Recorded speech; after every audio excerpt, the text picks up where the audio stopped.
Ya, itu kalau tiap malam lomba, dikisahkan oleh Imam An-Nawawi dalam kitabnya Tibyan, itu lomba dengan Abdurrahman bin Auf, Tamim Ad-Dari, itu tiap malam paling minimal sekali khatam Al-Quran dalam tahajudnya. Tapi dahsyatnya, besoknya sekiannya itu selalu datang 60, kalau kita sekarang 60 kontainer datang, isinya emas, perak, berlian, macam-macam. Ya, kebayanglah kalau ke PTM datang 60 kontainer isinya emas, perak, makanya nggak ada yang dikasih lagi sekarang. Nah, lihat sini, sudah? Saya mulai ya. Nah, ini saya harus selesaikan ini. Kita sepakat dulu sampai jam berapa kita? 11. Oh enggak, kalau Anda mau sampai jam 11 silakan saja. Saya setengah 10 selesai lah. Karena ini pembuka ya, pembuka. Ke depan kita akan lebih kompleks karena saya pengen ini dicoba sampai sepekan. Nanti akan melahirkan perubahan. Karena ke depan kita akan bicara tentang riba, tentang macam-macam ya. Itu perlu lebih fokus lagi. Ini yang dasar untuk sepekan dulu. Siap ini ya? Yuk kita mulai. 1. Rizki lewat ikhtiar atau usaha. Saya boleh teman-teman sekalian buka ini ya. Ini udah? Ya. Udah. 1 yang lewat usaha itu ikhtiar. Ya, buka Quran surah 39, Quran surah 53 ayat 39. An-Najm ayat 39. Wa allaysa lil insani illa ma sa'a. Wa allaysa lil insani illa ma sa'a. Wa allaysa lil insani, bahkan setiap manusia itu, awas, illa ma sa'a, akan mendapatkan rizki, akan mendapatkan hasil dari apa yang telah ia usahakan dengan sungguh-sungguh. Jadi kalau Anda ingin mendapatkan apapun, mau dapat pahala, dapat rizki, dapat ini, dapat itu, maka semua bergantung yang pertama pada tingkat kesungguhan usaha Anda. Usaha yang serius, yang sungguh-sungguh disebut dengan sa'a, yas'a, sa'yan.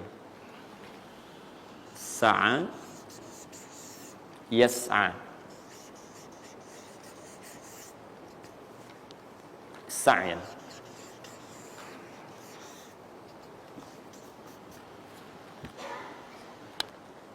Ini sa'a, yas'a, sa'yan tidak disebutkan dalam bahasa Arab kecuali menunjuk satu usaha yang sangat serius, sungguh-sungguh.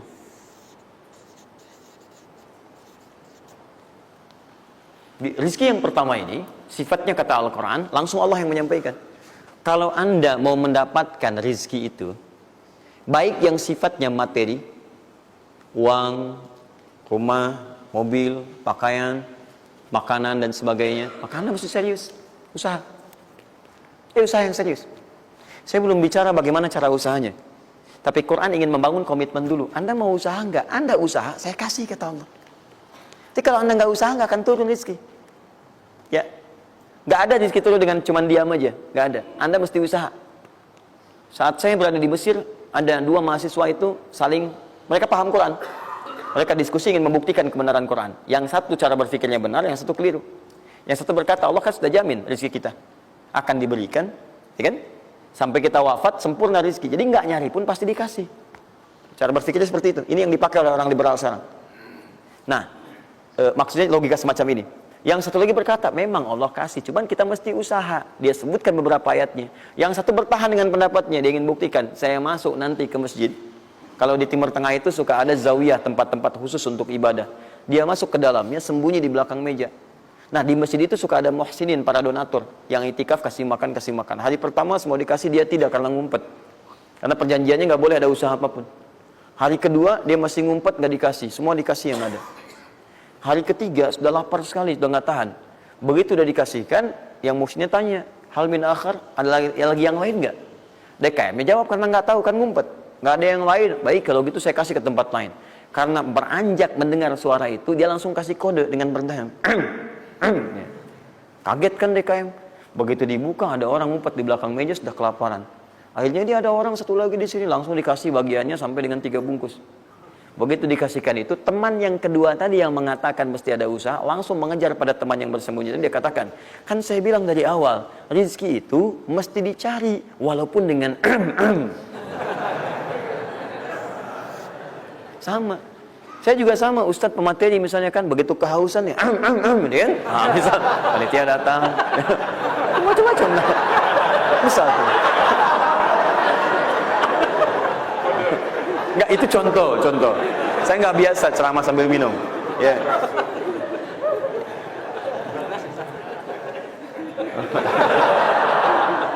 Jelas ya? Nah, jadi prinsip yang pertama, kita harus punya komitmen yang kuat dengan Allah. Kata Allah, kerja ya kerja. Kata Allah, usaha ya usaha, jangan diam. Di usaha itu sepanjang keluar yang disebut usaha dari dalam tubuh kita, kaki melangkah, tangan bergerak gitu kan, kemudian mulut berbicara, bersuara, atau telunjuk menunjuk aja, ada usaha, rezeki turun.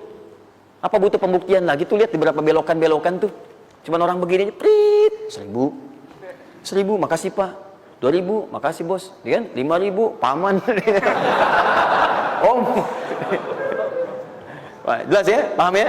Nah, ini yang pertama, usaha yang serius. Nah, ini langsung dicontohkan oleh Allah. Bahkan kalau Anda serius, nah perhatikan, ini jejaknya langsung ditemukan dan diabadikan dalam Al-Quran. Ada beberapa tahapan yang mesti kita tahu. 1, 2, 3. Perhatikan cara keseriusan yang digambarkan dalam Al-Quran. Teman-teman, kalau saya sebutkan sa'ah dalam Al-Quran, mungkin agak banyak kita mencarinya, butuh energi. Tapi kalau saya ilustrasikan begini, antum insya Allah akan lebih cepat menemukan. Kalau kita haji atau umrah, kemudian ada ritual setelah tawaf, namanya apa? Sa'i. Apa itu sa'i? Tuh kan, lari-lari kecil. Kalau lari-lari besar, maraton. Kan sudah saya tuliskan di atas. Sa'i itu kan dari sini tulisannya. Ya, dari mana sa'i itu? Safa ke Marwah. Ya, buka Quran surah kedua ayat 158, paling kiri di pertengahan. Innas safa wal marwata min sya'airillah. Faman hajjal bait aw i'tamara fala junaha alaihi ay yattawafa bihima. Man tatawwa khairan fa innallaha syakirun alim. Lihat sini. Ibadah ini kenapa dinamakan dengan sa'i? Dan sementara orang sekarang agak kurang tepat menerjemahkan dengan lari-lari kecil. Itu dalam bahasa Arab lari kecil bukan sa'i. Dalam bahasa Arab lari-lari kecil itu bukan sa'i. Ingat baik-baik kalimat ini. Kenapa dinamakan dengan sa'i? Karena di tempat ini pernah ada satu sosok yang sangat bersungguh-sungguh untuk berusaha. Sangat serius untuk mendapatkan rizki dari Allah Subhanahu wa taala. Sosok ini datang, diantarkan oleh suaminya. Kemudian ketika diantarkan, ternyata ini yang paling menarik. Ini yang saya berikan 3 panah ini. Diabadikan kisah ini di Quran surah ke-14 ayat ke-37. Pertama diantarkan. Ya, begitu tiba suami, istrinya dengan anak yang baru lahir, tiba-tiba langsung bermohon kepada Allah. Perhatikan, bukankah Allah pemilik rezeki? Masih ingat tadi teori di awal? Pusat rezeki ada di mana? Baik. Nah, ini teman-teman sekalian, kaidah yang pertama, kalau antum ingin berikhtiar berusaha, maka hal yang pertama dilakukan adalah mendekat dulu kepada pemiliknya. Mohon minta kemudahan, minta petunjuk, minta kenyamanan, minta keberkahan. Itulah sebabnya sebelum kita berangkat, kita sholat dulu. Sholat subuh, sholat fajar, menghadap, usahakan. Makanya Nabi setelah selesai sholat, itu selalu meminta kepada Allah diberikan petunjuk mendapatkan rezeki. Ya, yang di Ibnu Majah nomor hadis 925 itu, Allahumma inni as'aluka ilman nafi'a wa rizqan thayyiba wa amalan mutaqabbala. Minta. Kalau dalam bahasa kita, ya Allah berikan saya hal yang bermanfaat, ilmu bermanfaat dan rezeki terbaik di hari ini. Minta. Nah, begitu sampai beliau bermohon pada Allah, Rabbana inni askantu min dzurriyyati biwadin ghairi dzi zar'in inda baitikal muhram. Perhatikan ya. Ya Allah, saya bermohon kepadamu, Engkau yang merawat kami, memerhatikan kami, memberikan rezeki kepada kami. Sifat rububiyah yang disebutkan namanya Rabb. Begitu meminta kepada Allah, ya Allah sekarang saya diperintahkan olehmu sebagai tawadhu. Nabi Ibrahim mengatakan, saya menempatkan sebagian keturunan saya, istri saya, anak saya di satu tempat yang sangat gersang. Anda bayang nggak? Tempatnya gersang, gunung-gunungnya itu, batu-batunya itu rapat luar biasa, kerasnya luar biasa, dan nggak ditemukan sumber air di situ. Artinya ini kondisi yang paling dalam lah, ya. Kondisi yang paling sulit didapatkan. Jadi selevel tumbuhan pun nggak ada. Jadi saya mau katakan begini, lihat ya. Anda pergi ke satu tempat, Anda berusaha tuh masih ada, Google-nya ada, bangunannya ada, kendaraan ada, modal ada, tinggal kelihatan semuanya jadi aktiva semua tuh. Tinggal kita olah aja. Ada orang yang pernah mendatangi tempat yang semuanya nggak ada bahan-bahannya. Bayang ya? Kosong. Tuh, saya pernah satu kali waktu ada krisis itu beberapa ke belakang, itu semua showroom macam-macam itu pada jatuh. Dan saya diundang ke Hyundai untuk ngasih motivasi, ngasih training.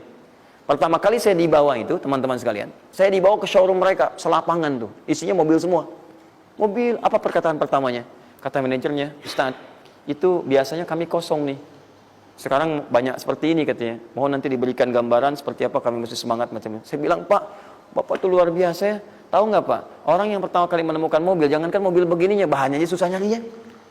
Masuk kemudian ke showroom aja nggak ada, di belakang rumahnya cuma otak-atik cari bahan macam-macam, jadi yang sederhana. Ya dari situ aja jadi mobil. Bapak sekarang udah ada mobilnya, tinggal dipasarin aja. Nah sekarang banyak orang banyak mengeluh. Nabi Ibrahim dulu cuma bawa istrinya ke tempat yang gersang luar biasa, nggak ada potensi apa-apa, materinya kosong, itu gersang, tumbuhan nggak tumbuh. Apa yang terjadi begitu sampai di situ? Satu kalimat ketika meninggalkan Ibrahim istrinya Sayyidah Hajar dengan anaknya Ismail alaihissalam, maka pertanyaan pertama dalam satu riwayat, ahadza min amrillah, apakah semua ini ketetapan Allah? Maka dijawab bala. Perhatikan prinsipnya, selama ini ketetapan Allah, maka Allah tidak akan menyia-nyiakan saya. Dan rizki telah Allah tetapkan kepada kita, maka Allah tidak akan pernah menyia-nyiakan kita. Paham ya? Jadi kalau Anda ditempatkan di kondisi apapun, bahkan mulai belum bekerja, baru lulus kuliah, bahkan mulai baru membuat satu bisnis misalnya, atau macam-macam halnya, ingat, ada yang lebih buruk kondisinya daripada Anda, yang semua bahannya bahkan belum didapatkan. Dan dia yakin dengan Allah. Sepanjang Anda punya Allah, maka semua akan mudah bagi Anda. Ini prinsip yang pertama. Jelas ya? Nah, kalau sudah paham sampai sini, belum berhenti karena ada komitmen untuk usaha. Apa usahanya? Maka Ismail menangis satu saat dan Allah tetapkan ASInya nggak keluar dari ibunya. Begitu tidak keluar, nah anak ini kan pasti bergejolak. Tangan bergerak, kaki bergerak, disimpan di bawah. Saat bergerak itu kakinya menghunjam ke tanah, tangan bergerak, nggak keluar apapun. Ibunya ini yang menempuh usaha yang sangat serius untuk mencari. Dia tahu kalau cuma diam nggak akan datang. Maka ibunya menerapkan satu ketentuan pertama yang nanti diabadikan dalam Al-Quran, yaitu teori rezeki dengan ikhtiar, mencari cara yang serius. Nah, cuma apa yang akan kita keluarkan saat ini terlepas dari usaha apapun yang Anda kerjakan saat ini. Tapi teori dasarnya adalah ketika Anda menempuh usaha yang serius ini, ada beberapa tahapan yang mesti Anda lalui. Persoalannya, waktu saya sudah habis 9:30. Nah, saya mau minta sedikit aja, boleh nggak saya tambah 5-10 menit? Alhamdulillah. Nah, satu, saya agak cepat ya, saya agak cepat. Satu. Nah, tak. Yang pertama beliau lakukan, beliau kemudian mencari itu dengan semangat, naik ke satu bukit. Naik. Bukit apa namanya? Kapan bukit itu dinamai dengan Sofa? Ini persoalannya. Belakangan kan? Belakangan, setelah itu bukit Sofa. Dari mana munculnya Sofa? Sofa itu kan kalau kita gali dari akar katanya, ya berasal dari kata tasfiyah. Ya, Sofa, yasfi, sofyan, wa tasfiyatan, wa sofian, wa sufyanan. Kalau pakai sin, sufyan, kalau pakai sod, sufyanan. Sofiyun. Tasfiyah artinya menyaring sesuatu yang kotor, sehingga yang bersih aja yang kelihatan.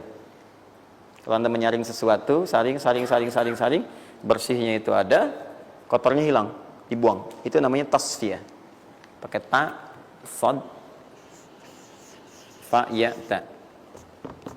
Ini. Hasilnya disebut dengan sofa. Orangnya disebut dengan Sofi atau Sufi. Perempuannya disebut dengan Sofia. Jadi kalau ada yang namanya misalnya Sufi atau Sofia, ini orang yang mampu menyaring segala yang kotor dalam dirinya, sehingga yang keluarnya yang baik-baik aja.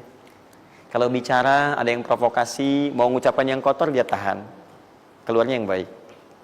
Mau melihat, ada yang kotor, dia palingkan. Dia yang baik. Itu Sofia. Perempuannya, laki-lakinya Sofi. Ya, atau Sufi. Baik. Nah, Sofa, kenapa disebut dengan Sofa bukitnya? Karena pada saat itu, walaupun tidak ada modal, situasinya sulit, beliau bisa menyaring keadaan dirinya, sehingga menghilangkan yang kotor-kotor dalam benaknya, dan yang ada cuma prasangka baik kepada Allah Subhanahu wa Ta'ala. Maksudnya Pak, kalau Anda ingin memulai usaha sehebat apapun, walaupun nggak ada modal, nggak ada apapun, hal pertama modal terbaik yang Anda mesti lakukan adalah berprasangka baiklah kepada Allah Subhanahu wa Ta'ala. Safa. Positive thinking kepada Allah. Allah sudah janjikan kepada saya, maka saya akan memenuhi apa yang Allah perintahkan, dan akhirnya Allah memberikan apa yang dijanjikan. Betul ya? Kalau Anda memulai dengan perasaan yang baik, yang positif, nanti Allah akan angkat Anda berada di puncak seperti Sayyidah Hajar naik ke atas bukit itu. Jelas ya? Dan perasaan Anda pun akan enak. Tapi kalau belum apa-apa Anda sudah negative thinking kepada Allah, maka mohon maaf, jangankan rizkinya, maka usaha Anda pun tidak akan maksimal, effortnya akan sangat kurang. Anda baru mau ke kantor, terus tiba-tiba melihat mendung, ya, terus orang udah mulai macet, terus negatif muncul di situ, ya, mendung. Macet. Terus apakah dengan mengatakan ya, mendung dan macet, kemudian macet itu akan terurai? Mendung itu akan sirna? Tidak. Sampai Anda bikin status pun nggak akan pernah kelar. Ceklik, hari ini Bekasi macet. Terus Anda ngapain? Jadi kalau Anda mau mengawali sesuatu, maka positive thinking kepada Allah. Bismillah. Allah yang bikin mendung, Allah yang bikin terang. Nggak ada bedanya. Bismillah. Saya diperintahkan, saya jalan. Tak bisa, kemudian saya coba cari alternatif. Macam Anda usaha. Paham ya? Nah, kemudian, bukankah seseorang berusaha itu ingin mendapatkan sesuatu? Puncak hal yang diinginkan, yang diharapkan itu bentuknya rizki. Tapi, sifat ingin mendapatkan sesuatu, puncaknya disebut dengan marwah namanya. Sesuatu yang sangat diharap, diinginkan. Marwah. Perhatikan baik-baik. Ya. Saya mau tanya begini. Dari sofa ke marwah, berusaha dengan serius Sayyidah Hajar. Lihat sini, sofa itu kan di atas kan, terus turun kan, turun, tahan sini. Begitu ke sini, ngelihat ada peluang di sini, terlihat seperti ada oase, maka dipercepat jalannya. Makanya di sini sekarang ada tanda lampu hijau. Ya, begitu nyampe sini untuk laki-laki lari-lari kecil, perempuan jalan cepat. Ini karena ibadah yang disebut dengan sa'i sering diartikan dengan lari-lari kecil. Ini berlari ini teman-teman, jalan cepat ibu. Ini sesungguhnya awalnya ini melihat di sini seperti peluang ada oase di sini di marwah. Banyak air. Maka dipercepat jalannya. Sampai di batas ini ragu lagi. Betul nggak ya? Apa cuma fata morgana? Tapi yang paling dahsyat adalah dia memastikan dengan ikhtiarnya. Saya mesti pastikan dulu, jangan menduga-duga. Dikejar sampai ke atas. Begitu kepastiannya tidak ada sama sekali. Ternyata fata morgana saja.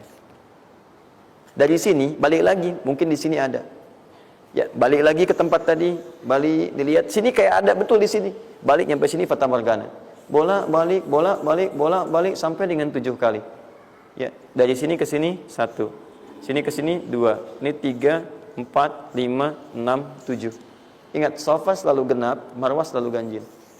Kalau Anda umrah, kemudian tiba-tiba Anda merasa berakhir selesai, tapi posisi Anda di sofa kemungkinan cuma 2. Kalau bukan Anda kurang baru 6 kali, atau Anda terlampau soleh 8 kali. Pasti di sini. Nah, apa hikmahnya? Proses ini disebut dengan sa'i. Perhatikan baik-baik. Tahan, fokus. Ketika Anda berusaha teman-teman, maka mulailah dengan berpositive thinking kepada Allah. Tapi ingat, usaha Anda tidak akan selamanya ada di atas. Mungkin suatu saat akan turun. Kan? Mungkin Anda ada di puncak. Mungkin suatu saat Anda turun. Mungkin kadang ada di puncak. Kadang stabil aja. Tapi kalau Anda melihat peluang, cepat kejar selama peluang itu baik. Itulah yang dimaksud dengan kompetisi yang sehat. Anda dapatkan kejar. Ada tender, ikut tender dengan cara yang baik, cara yang normal. Ikut. Kalaupun bukan rezeki Anda, nggak ada masalah. Dan jangan pernah macam-macam lah. Saya dah ajar kan nggak pernah nyogok sama malaikat. Malaikat cepat sini dah gitu. Saya kan di sini Nabi gitu ya. Kau minta apa saya kasih, kan nggak pernah. Ya biasa aja bolak-balik. Ya walaupun mungkin ketika Anda kejar itu bukan bagian Anda, mungkin cuma fata morgana, nggak ada masalah. Saya kasih rahasia besarnya. Sepanjang Anda betul-betul ikhtiar dilakukan karena Allah, maka perhatikan baik-baik. Kadang-kadang Allah seakan menunda apa yang menjadi hak Anda, bukan ingin menunda dan membiarkan Anda tidak mendapatkan sesuatu, tapi ingin memberikan semua nikmat secara sempurna. Karena di atas itu ada nikmat pahala, ada nikmat doa, ada nikmat istighfar, ada nikmat usaha, dan nikmat hasil yang tiada terputus. Tidak terputus. Lihat sini. Kalau antum sehari berusaha, gak dapat apa-apa. Memang, mohon maaf, hasilnya belum dapat diraih. Belum dilihat tuh. Tapi bukankah pada saat itu, doa antum akan bertambah?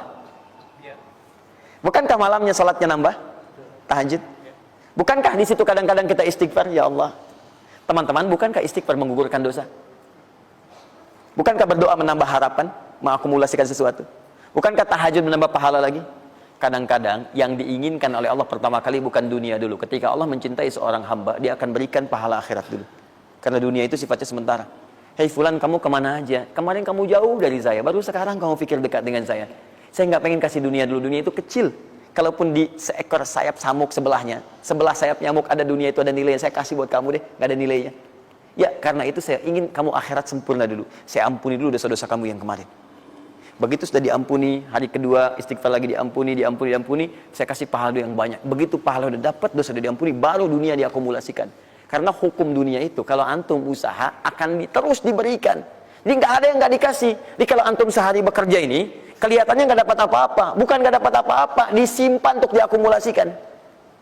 Nanti dosa antum tuh udah hilang, amalan udah banyak, antum dapat banyak. Kadang-kadang nggak sadar kalau saat dapat banyak itu sebetulnya itu hasil usaha antum sebelumnya. Itu teorinya begitu. Ya, jadi nggak ada yang nggak dapat apa-apa, semua akan dinilai. Sepanjang antum bergerak dikasih, dan antum buktinya hidup juga. Sampai ke hari itu kan masih hidup, bisa makan juga di hari itu, bisa beraktivitas juga, sehat juga dan sebagainya. Belum dapat apa. Makanya kata Nabi, yang hari itu ada makanan, dia orang kaya sebetulnya. Kalau besok masih ada lagi, kaya banget. Antum sampai sebulan masih ada cadangan.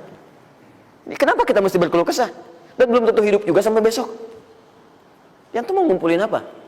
Nah, maka prinsip yang terbaik adalah ketika antum berikhtiar, ikhtiar usaha yang maksimal. Tapi jangan khawatir kalau antum kerja sehari nggak dapat, 2 hari belum ada usaha. Jangan khawatir teman-teman sekalian. Rumus yang mengatakan semua ketika badan bergerak maka rezeki dituliskan untuk keluar. Tapi kadang-kadang ada yang Allah inginkan lebih besar dari apa yang Anda harapkan. Apa yang Allah harapkan ikutkan ke situ, maka Anda akan mendapatkan akumulasi bagiannya. Itu yang dilakukan oleh Sayyidah Hajar. Begitu beliau kemudian naik ke Marwah, nggak dapat, naik ke Safa nggak dapat. Apa pernah tertuliskan dalam riwayat sedikit aja Sayyidah Hajar mengeluh? Tunjukkan kepada saya kitab mana yang pernah menunjukkan riwayat ketika bolak-balik itu kemudian Sayyidah Hajar berkata, ya Allah, saya kan istri Nabi, saya kesini memenuhi perintahmu ya Allah. Ini udah capek, kenapa belum turun juga? Pernah nggak?